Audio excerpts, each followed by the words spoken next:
E aí, pessoal do Prof. Bio, sejam todos muito bem-vindos a mais essa aula do bloco 3 da nossa disciplina de Biologia 1 aqui no canal Bioatividades. Olha, hoje o nosso papel vai ser um pouco diferente. A gente vai se transformar numa espécie de detetive, sabe? Investigadores da fisiologia, para desvendar um caso de colapso que foi levado ao limite absoluto. A gente costuma pensar em exercício como algo, saudável, né? Mas, do ponto de vista fisiológico, a coisa é bem mais intensa. O exercício, na verdade, é um estresse violento. É uma perturbação gigantesca que joga o nosso corpo para muito, mas muito longe do equilíbrio, da famosa homeostase. O colapso que a gente vai analisar hoje não foi uma doença. Foi, na verdade, a incapacidade do corpo de lidar com uma demanda simplesmente brutal que foi imposta a ele. E aqui está o nosso arquivo do caso. Pedro, um jovem de 18 anos completamente sedentário que resolveu, do nada, correr 10 quilômetros. E tem mais, em jejum, debaixo de calor e umidade. Os dados que a gente tem aqui, eles são as provas do crime. Eles mostram uma falha geral dos sistemas, sem nenhum sinal de que o corpo conseguiu se adaptar. A nossa missão, então, é usar esses números como uma verdadeira equipe de investigação. Ok, vamos à nossa primeira linha de investigação, a crise de energia. O que exatamente levou o Pedro a essa falha metabólica tão repentina? A resposta está no jeito como o corpo dele, um corpo destreinado, tentou gerar combustível sob uma pressão enorme. E aqui a gente já encontra a primeira falha, lá no nível celular. Pensem num atleta de elite. As células dele são cheias de mitocôndrias, são verdadeiras usinas de força que queimam gordura para gerar ATP com uma eficiência absurda. O Pedro é exatamente o contrário. Pouquíssimas mitocôndrias, baixa atividade das enzimas. Resumindo, o corpo dele simplesmente não sabia usar gordura como combustível.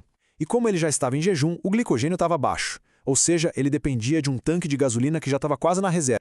E isso nos leva direto para uma pergunta-chave. Como é que essa ineficiência lá na célula se transformou numa queda tão perigosa de açúcar no sangue? Como é que o combustível principal, a glicose, acabou tão rápido a ponto de causar tontura e fraqueza?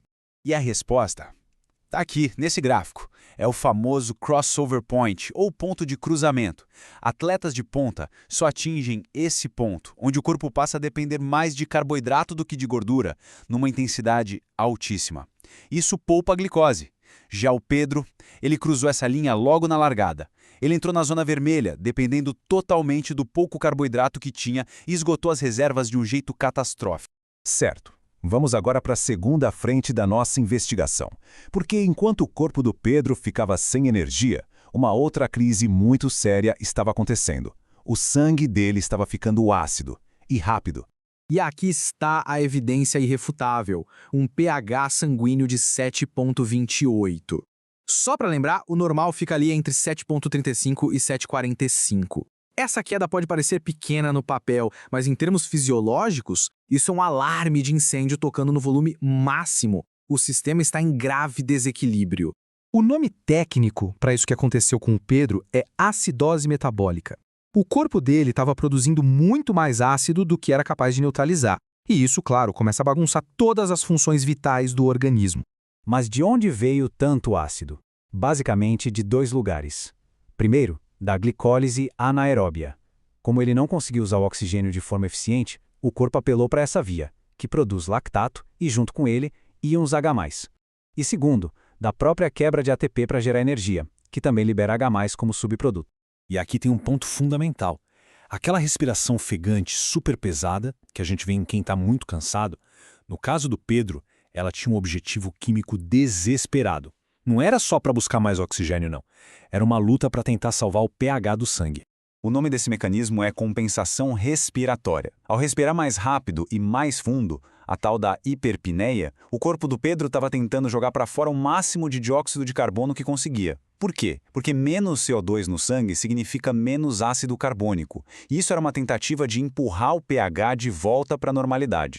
E o mais incrível é que o corpo é tão esperto que ele nem espera a crise chegar. Existe um mecanismo que a gente chama de controle antecipatório ou feed-forward. No exato instante em que o cérebro do Pedro deu a ordem comece a correr, ele também mandou um aviso lá para o centro respiratório, se prepara aí que a gente vai precisar ventilar muito mais. É uma resposta que prevê o problema, não só reage a ele. Muito bem.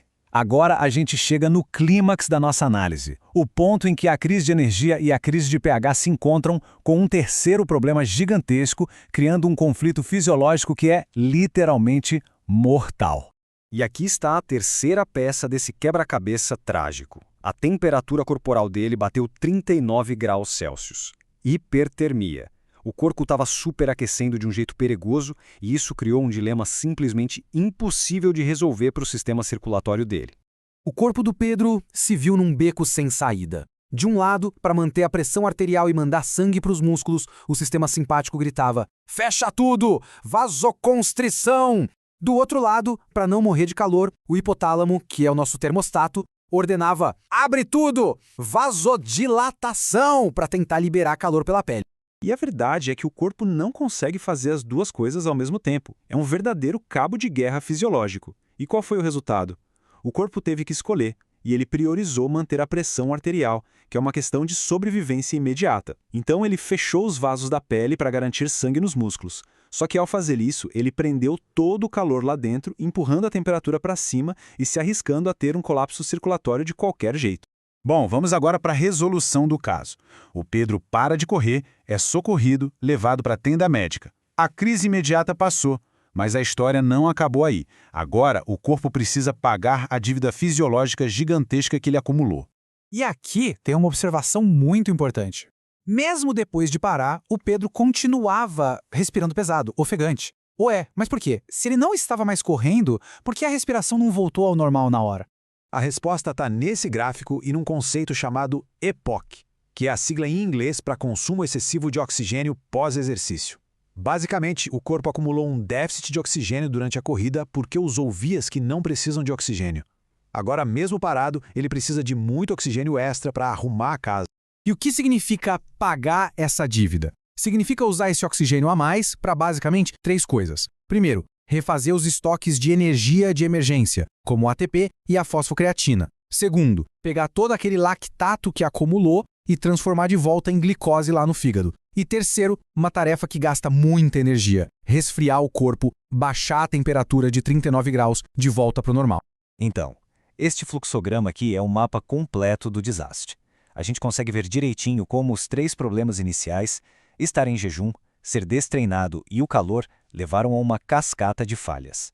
Falha de energia, falha de pH, falha na circulação, uma coisa levou a outra, desestabilizando todo o sistema e forçando a parada do exercício. E essa parada, como a gente vai ver, foi na verdade um ato de salvação. E isso nos leva à grande conclusão de toda essa análise. A tontura, a fraqueza, aquela vontade incontrolável de parar, aquilo não foi uma falha do corpo do Pedro. Pelo contrário, foi um sucesso. A fadiga é um mecanismo de segurança super complexo, controlado pelo cérebro para forçar uma parada antes que um dano permanente aconteça. O cérebro basicamente puxou o freio de mão para proteger o sistema todo. E para a gente fechar, fica uma pergunta para reflexão. Agora que a gente mapeou ponto por ponto a falha do Pedro, pensem o seguinte: como é que o treinamento físico, feito do jeito certo, de forma regular, age em cada uma dessas etapas? Desde aumentar as mitocôndrias até melhorar a capacidade de suar e resfriar o corpo, como o treino transforma essa cascata de falhas numa sinfonia de adaptação e de performance? Fica aí a reflexão.